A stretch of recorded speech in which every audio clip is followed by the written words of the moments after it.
Savoir et comprendre les plus récentes nouvelles qui nous touchent. Tout savoir en 24 minutes. Bienvenue à Tout savoir en 24 minutes. Bonjour Mario. Bonjour. De l'actualité, en veux-tu, en voilà aujourd'hui. Oui. On commence tout de suite par un témoignage qui a lieu en ce moment. Justin Trudeau, premier ministre du Canada, qui est en train de témoigner à la Commission sur l'ingérence étrangère. Puis on s'entend, le témoignage le plus attendu puis le plus important de la Commission. Là. D'autant plus attendu après, parce que, disons, c'est le 48 heures là, le plus croustillant. Oui. Parce qu'hier, c'était le personnel politique de M. Trudeau, puis sous-estimez pas les gens moins familiers. Tu sais, quand on dit sa directrice de cabinet, là, c'est comme son ombre. Là. C'est la personne... C'est pas une personne à qui il parle à tous les jours. C'est une personne à qui il parle 30 fois par jour, qui parle à tous les 20 minutes, là, tu comprends? J'exagère, là, mais qui sait tout, qui planifie tout, qui sait ce qu'il y en a sur son agenda, qui s'assure qu'en vue de la rencontre, il y a ses documents, qu'est-ce qu'il va dire, c'est quoi notre objectif, OK, vous rencontrez un tel, n'oubliez pas de parler de tel sujet.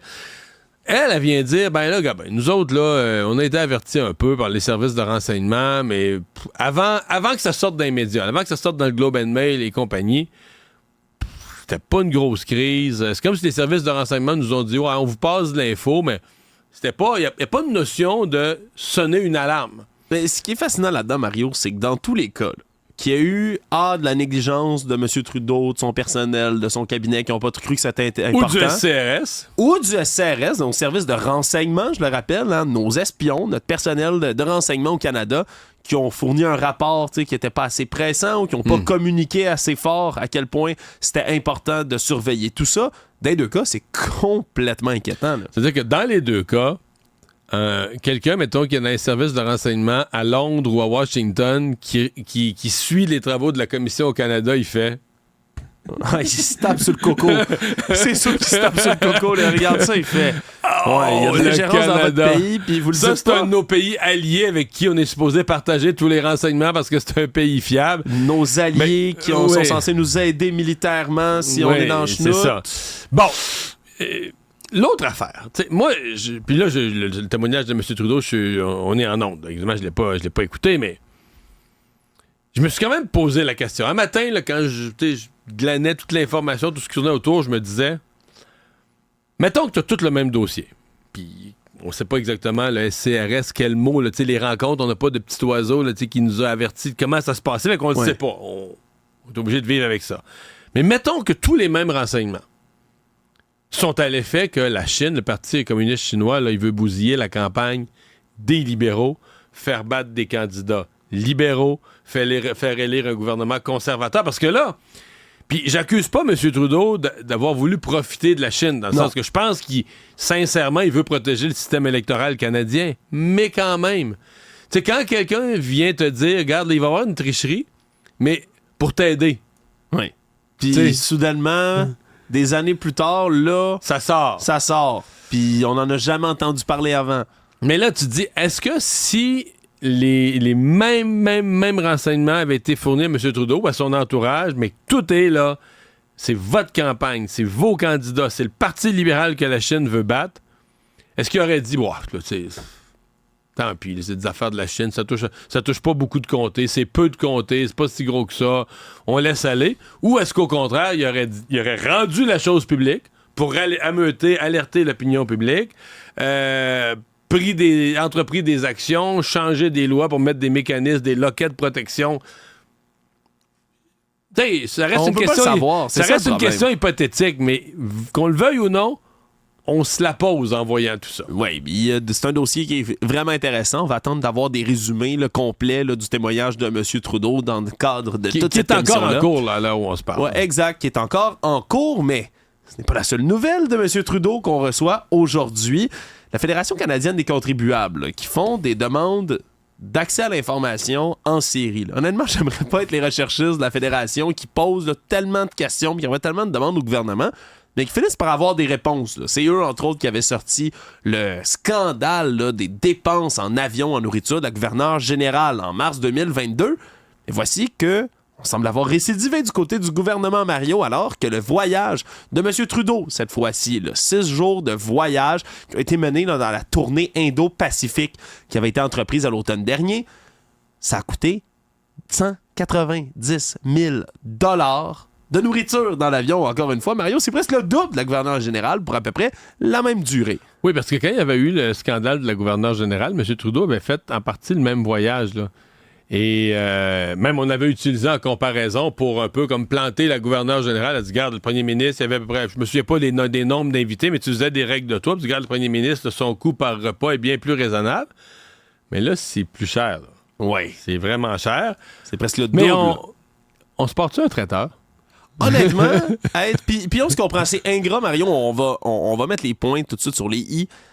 On se comprend que c'est l'armée canadienne, c'est les services de protection, c'est eux qui sont en charge de la nourriture. Là. C'est pas M. Trudeau qui choisit son menu comme ça puis qui décide qu'est-ce qui est dessus. Puis je peux imaginer que pour avoir un bon repas là, que t'amènes en vol, parce que on se comprend qu'un repas cheap en vol, là, oui. Nous autres, pas fort, hein? Non, mais nous autres, on sait c'est quoi, là. Si tu voyages en classe ordinaire, en classe économique, là... Une tranche de ballonné, une tranche de fromage orange, deux tranches de pain. C'est ça, voilà. Puis des fois, tu vas avoir le petit repas, là, tu sais, t'enlèves l'affaire, t'as un petit peu de pâte, un petit poulet, le chicken or pasta, là, tu sais. Mais, je peux comprendre que ça coûte cher, mais c'est vraiment très, très cher. Là, il y avait une grosse délégation avec lui quand même, entre autres économique. Voilà, grosse délégation, beaucoup de gens. Là, on sait pas exactement le nombre précis d'invités qu'il y avait avec lui tout le long, mais on a les dépenses là, séparées. Là. C'est 427 000 $ de sécurité de la GRC. OK, ça coûte cher. Après ça, 643 000 dollars de frais de carburant, de déplacement, d'avion. OK, je comprends, c'est cher. Mais là, quand t'arrives... 190 000 $ de restauration en vol. Juste de restauration en vol. Mais quand on avait fait les détails, puis c'est un exercice qu'on s'est livré à cœur joie ici à Cube, Mario, celle de décortiquer là, chaque dépense lorsqu'elles sont sorties de Mary Simon. On se souvient des tranches de lime et de citron. 500 $ de chacun, tranches d'agrumes. C'était 1000 pour les deux. Ça, c'est de mémoire, là, c'était 500 de lime, 500 de citron. Peut-être que je me trompe, là, il me semble que c'est bien ça. Oui, puis quand on avait eu finalement, parce que... Des belles tranches. Tout égal, bien fait, bien tranché. Oui, coupé probablement au laser de manière chirurgicale, on se comprend à ce prix-là. Non, mais on avait fait le décompte de tout ça. Je rappelle que la représentante de la gouverneure générale avait dit, mais c'est les mêmes repas que dans les avions de ligne qui étaient servis, puis c'était comme, tu sais, du filet mignon, puis du homard, puis des omelettes le matin. Pis c'était pas du tout la même chose que ça. Mais là, en 6 jours, même si t'as plus de gens, d'arriver au double de la facture des tranches de lime à 500$, j'ai tellement hâte. Mais de voir le détail. Est-ce qu'on l'aura? l'aura? Probablement. Mais si on continue à faire des demandes comme ça là, du côté de la Fédération et des journalistes, fort probablement qu'on va finir par avoir tout ça. Parce que je rappelle aussi que c'est quelque chose qui avait émergé de cette crise autour de Mary Simon, de ce mini-scandale des repas en vol. Ce qu'on avait promis, on avait mis des mesures pour limiter les dépenses frivoles à l'avenir dans les voyages du gouvernement. Faut croire que ça n'a pas marché. Tout savoir en 24 minutes. Aujourd'hui, projet de loi qui est déposé par la Coalition Avenir Québec, plus particulièrement par la ministre des Affaires municipales, André Laforêt, pour essayer de prévenir, d'endiguer le phénomène qui a été beaucoup répertorié, celui de l'intimidation, du climat toxique envers les élus, là, un peu partout dans les municipalités du Québec. Parce que c'est ce qui a fait en sorte là, de faire partir beaucoup d'élus, des centaines d'élus qui ont démissionné dans les dernières années depuis les dernières élections municipales. Et là, on veut rectifier le tir en amenant un projet de loi qui vient vraiment protéger beaucoup mieux nos élus au Québec, Mario. Puis c'est des amendes là, qui pourraient être données, ni plus ni moins, là, à des gens qui viendraient là, entraver les fonctions ou limiter la sécurité d'un élu entre 500 et 1500 $, puis plein de recours là, qui sont amenés, qui sont nécessaires, on s'entend. Oui, moi je reconnais le problème. Il y a un problème là, de harcèlement des élus. J'attends d'avoir des analyses juridiques sur le projet de loi. C'est-à-dire que autant là, tu sais, je méprise les gens qui agressent des élus sur les réseaux sociaux, puis des commentaires personnels sur les femmes, des colons de course. Autant je vais défendre à la vie à la mort, le droit de critiquer les élus est un droit fondamental. Oui. C'est-à-dire que, en gros, là, un élu peut t'imposer une nouvelle taxe. Puis toi, ben, t'as pas le choix de payer la nouvelle taxe. Ça, c'est un droit que t'as pas, là, de pas la payer. Faut que tu la payes. Si elle te vise, tu dois la payer. Sinon, ils vont prendre les tribunaux, ils vont te ramasser. Tu vas la payer avec des amendes, des pénalités, puis de l'intérêt. Bon.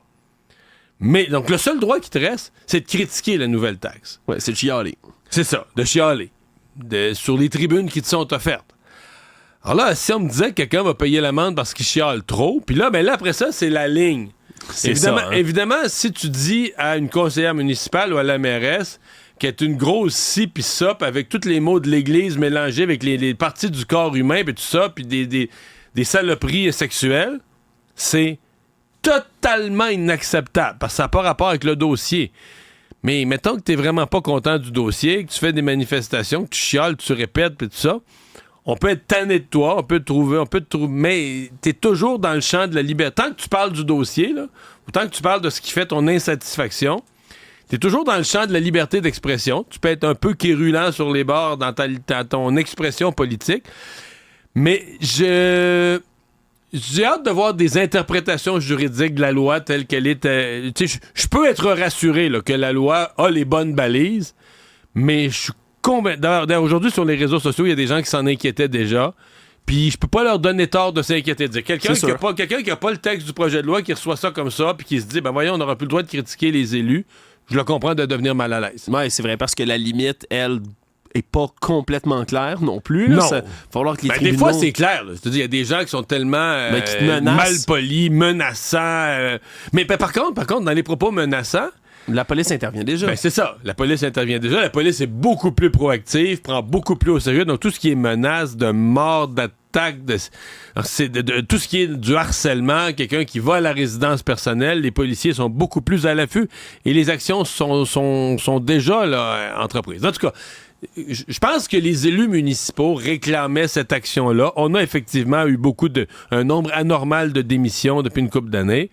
Mais donc là, on a une action qui est proposée, mais ça va devoir être regardé scrupuleusement. Actualité.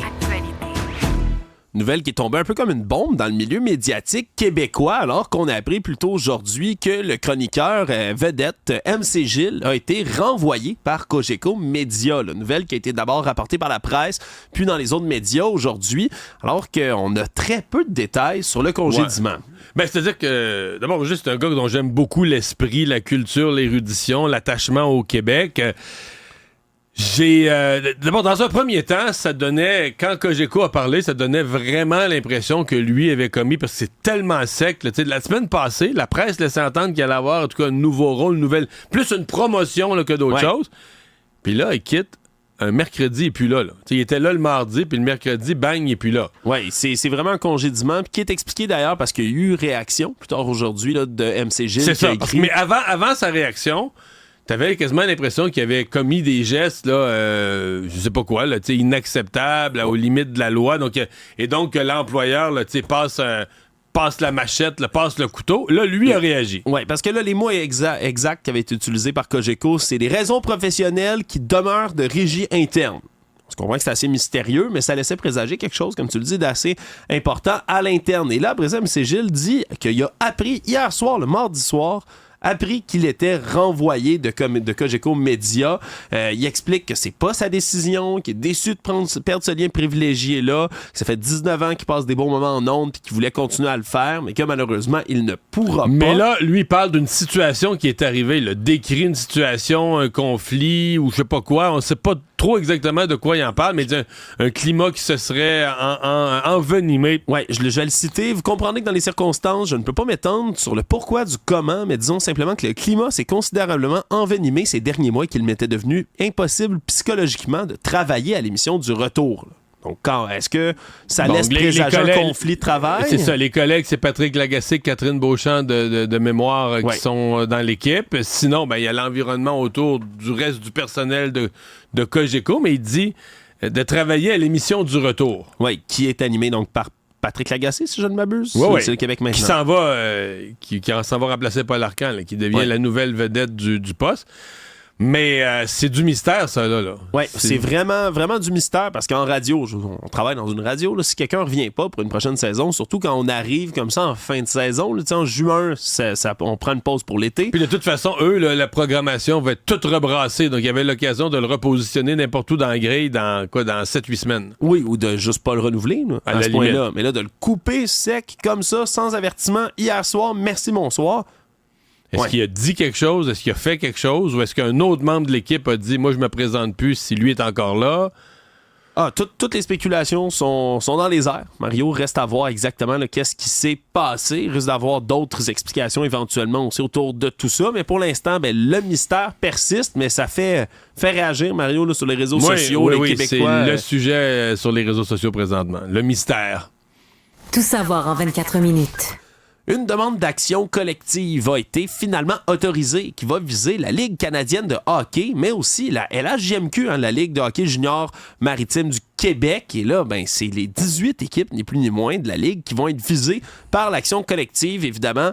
Action collective qui comprend là, toutes ces allégations d'agression sexuelle, mais surtout de violence, d'intimidation qui ont été vécues dans les rites initiatiques. Là. On se souviendra des initiations, ce scandale-là qui est émergé au hockey, qui a ramené sur la table le fait que, qu'il y a des traditions qui sont archaïques du côté du hockey. Puis ça a été dénoncé par toutes sortes de personnes, entre autres par Carl Latulippe, un ancien joueur des Saguenay-Chicoutimi et des Voltigeurs de Drummondville, qui va d'ailleurs devenir le requérant principal de cette action collective. Mais là, tous les autres joueurs qui ont participé à des initiations vont pouvoir se joindre à l'action collective. Ouais, puis c'est tous les joueurs, là, ceux qui sont visés par l'action collective, attachez votre tuque, c'est tous les joueurs depuis le 1er juillet 1969 dans la Ligue de hockey junior majeur du Québec.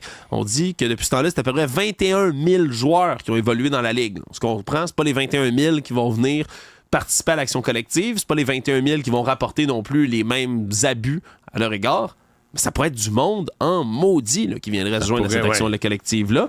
Donc, reste à voir exactement quelle va être la portée, parce que c'est ce qui avait été débattu, là, Mario, devant la Cour supérieure, là, qui vient de l'autoriser. C'était de savoir, est-ce que ça ratissait trop large, tout ça? Est-ce que de viser toutes les équipes de la LHJMQ, alors qu'il y en avait qui n'existaient même pas à l'époque, qui se sont rajoutées par la suite? Est-ce que c'était trop? Est-ce que c'était abusif? Ben, l'autre affaire, c'est est-ce que tu vas avoir tous des cas semblables, là? Des cas moins graves, des cas qui sont, mettons que c'est pas chic, mais c'est pas criminel, là, alors d'autres affaires, tu dis ça n'a pas de bon sens que ça a été fait, ça devrait être puni, mais là, toutes ces gradations de gravité-là, de ce qui est, disons, drôle, de très mauvais goût, jusqu'à quasiment à la limite du criminel, là, mais là, est-ce que tu mets des choses aussi différentes, toutes dans le même panier? C'est pas simple. Ouais, puis pour le juge Jacques Bouchard, qui est celui qui entendait et qui autorisait cette action-là, on dit que l'action collective, c'est pas une pré-enquête, mais ça va quand même servir de filtrage, si on veut, d'entendre là, les gens, les requérants qui voudraient s'y joindre, d'entendre toutes sortes d'histoires, de les regrouper pour finalement faire une espèce de tri dans tout ça. Ça risque de brasser, Mario, quand même, là, parce que quand on parle de... Ça risque de rebrasser des affaires. Est-ce que si on peut aller jusqu'aux années 70, tu risques d'en entendre des vertes puis des pas mûres, là. Savoir et comprendre, tout savoir en 24 minutes. À pareille heure, dans le précédent épisode, Mario, on se penchait sur cette résidente de 27 ans de Candiac qui était décédée dans son logement d'une mort suspecte. Et là, c'est confirmé, c'est un féminicide, 9e femme tuée au Québec cette année sur la rive sud de Montréal. Donc, et là, on est encore une fois dans le mystère. Il n'y a pas de détails qui ont filtré, à part que la femme, finalement, aurait été trouvée là, dans son logement, dans une chambre, enroulée dans un matelas, serait morte depuis déjà plusieurs heures. On l'avait dit hier, pas de tentative de réanimation sur place. Elle était très clairement morte et serait morte poignardée. Là. C'est les détails qu'on a pour l'instant. Ça pourrait, selon les informations de nos collègues de TVA Nouvelles et du Journal de Montréal, pourrait s'agir d'un incident survenu en contexte conjugal. Est-ce que le langage policier a évolué dans les dernières heures? Parce que jusqu'à ce midi, on parlait pas de suspect. On disait que une personne d'intérêt était en train d'être interrogée. On refusait même de dire si parce que là, on dit que ce serait probablement un meurtre dans un contexte conjugal. Mais on refusait même de dire si la personne d'intérêt était un membre de la famille, là. Oui, exact. Mais c'est témoin important. Ça n'a pas changé depuis ce temps-là. Pas d'arrestation en dernière date, Mario, de ce que je peux voir. Et là, les enquêteurs sont à pied d'œuvre pour essayer de retrouver qui pourrait bien avoir fait ça. Donc, malheureusement, 9e femme, là, déjà en 2024, qui est tuée au Québec. Mais l'histoire du matelas et tout ça, puis qu'il n'y a eu aucune réanimation, ça laisse entendre qu'il s'est peut-être passé... Un laps de temps, là. Ouais, parce que quand on a découvert la personne, là, il n'y a pas de réanimation, c'était peut-être une personne qui était décédée depuis des heures, là. Des heures, probablement pas des jours, parce que c'est en raison du fait qu'elle se soit pas présentée à son travail qu'on a appelé les policiers, là. C'est des proches qui étaient inquiets, qui ont dit, voyons, c'est pas son genre, rien dire, répond à rien, se présente pas, pouvez aller faire une vérification. Puis durant la vérification, les policiers, malheureusement, qui l'ont trouvé décédée dans son logement, enquête à suivre. Économie. Il y a peut-être des gens qui ont été déçus, Mario, de voir que la Banque du Canada a décidé de maintenir son taux directeur à 5% au lieu de la baisse qui n'était pas anticipée, mais espérée. Toujours espéré, ouais, toujours espéré, même si... Puis je pense même... Avant encore une ou deux fois là, des annonces de la Banque du Canada, je resterais modéré dans mes espoirs. Oui, voilà, parce que là, c'est la 6e fois de suite qu'on maintient le taux là, gelé à 5%. On dit que l'inflation est beaucoup plus là, raisonnable. On a continué de contrôler tout ça, mais c'est la hausse des frais de logement qui continue à être élevée. Le problème, c'est que c'est quand même attribuable, ça aussi, au taux directeur lui-même. Ouais. Donc, on a un drôle de contexte. Est-ce qu'on pourrait voir un changement? Peut-être. C'est parce que là, il y a deux affaires. Il y a, oui, le Canada, l'inflation semble baisser, mais l'inflation semble baisser aussi parce que l'économie ralentit. On l'a vu avec les chiffres du chômage qui n'étaient pas bons ce mois-ci. Fait que, on sent que le coût des taux d'intérêt, là, quand je dis le coût COUP, là, le choc des taux d'intérêt se fait sentir durement sur l'économie. On est plus ou moins en récession technique, ou en tout cas en stagnation de l'économie depuis maintenant une couple de trimestres au Québec, au Canada. Mais, et c'est l'immense mais, pas aux États-Unis. Aux États-Unis, ce matin, les chiffres sur l'inflation, là, c'est exactement le contraire. L'inflation aux États-Unis est repartie, pas fortement, mais quand même repartie à la hausse, assez pour déstabiliser tous les marchés aujourd'hui. Et là, aux États-Unis, il était pareil comme au Canada. Là. Si on se reporte à Noël, là, autant au Canada qu'aux États-Unis, dans les deux pays, on se disait, 2024, ça va être l'année des baisses de taux d'intérêt. Oui. Mais là, si tu regardes les économistes, là, des grands médias américains, là, au début, ils disaient, mettons à Noël, ils disaient, probablement une baisse au début du printemps, puis après ça, progressivement, ça va baisser. Mais là, si tu lisais plus cet hiver, ils disaient, là, la baisse, ça va aller au printemps, fin du printemps. Là, tu les écoutes. Il va y avoir une baisse des taux d'intérêt en 2024, la deuxième moitié d'année, peut-être plus vers l'automne. Puis là, ce matin, avec les nouveaux chiffres sur l'inflation, t'as certains économistes qui commencent à se demander, ils vont-tu vraiment baisser en 2024, peut-être en toute fin d'année? C'est comme si plus on avance dans le temps, plus on repousse parce que l'économie américaine, elle, ralentit pas. Et là, est-ce que la Banque du Canada pourrait agir seule, sans... C'est-à-dire que la Fed maintient ses taux élevés, puis la Banque du Canada baisse les siens. Ça, tu sais ce que ça veut dire? Ça veut dire que le dollar canadien là, va prendre toute une débarque, pourrait se retrouver sous les 70 sous au printemps ou à l'été. Là. Si vous allez à Old Orchard, vous l'aimerez pas. Ouais, ça va coûter cher, ça rentre jusqu'à Plattsburgh. Le Monde. On est en train de suivre ce qui se passe à Philadelphie en ce moment aux États-Unis, alors qu'une fusillade qui a éclaté cet après-midi, puis qui fait beaucoup penser à ce qui s'était passé. Mario, le plus de détails émerge à Kansas City. On se souviendra, grande célébration pour la victoire des Chiefs du Super Bowl. Et là, il y avait eu des groupes qui avaient ouvert le feu entre eux, qui s'étaient tirés dessus. Mais qui avaient finalement pas vraiment rapport avec le sport ou tu sais. Oh oui, c'était pas un fan déçu là, d'une équipe sportive qui venait se venger. C'était des jeunes qui se tiraient entre eux, puis que ça donne que ça se faisait en parallèle de la parade. Ben voilà, mais là, aujourd'hui, c'était en marge d'un rassemblement parce que c'est la fin du Ramadan. Hein. Aujourd'hui, il y avait au-dessus de 1000 personnes qui étaient rassemblées. Là, initialement, on craignait tout de suite un crime religieux, mais là, ça serait pas nécessairement ça. Mais là, on dit que c'est 5 personnes, 5 arrestations qui ont été menées depuis par la police. 2 groupes qui se seraient tirés dessus, littéralement, là, dans une foule de 1000 personnes qui auraient ouvert le feu. Selon la police, là, puis je vais le traduire après, mais ils disent « a large volume of gunfire », un large volume de feu, de tir qui a été fait de 2 groupes qui se tiraient les uns les autres. Et là, ben, c'est 3 hommes, une femme qui ont été arrêtés d'abord, un autre suspect qui a été arrêté par la suite, qui était lui-même blessé. Puis là, on n'a pas encore toutes les estimations là, du nombre de blessés au travers de tout ça, mais c'est un autre rassemblement aux États-Unis, dans lequel on ouvre le feu, puis des groupes de gens ouvrent le feu, puis essaient de s'affronter dans un contexte comme celui-là. C'est pas surprenant, mais c'est toujours bien malheureux. Résumer l'actualité en 24 minutes, c'est mission accomplie.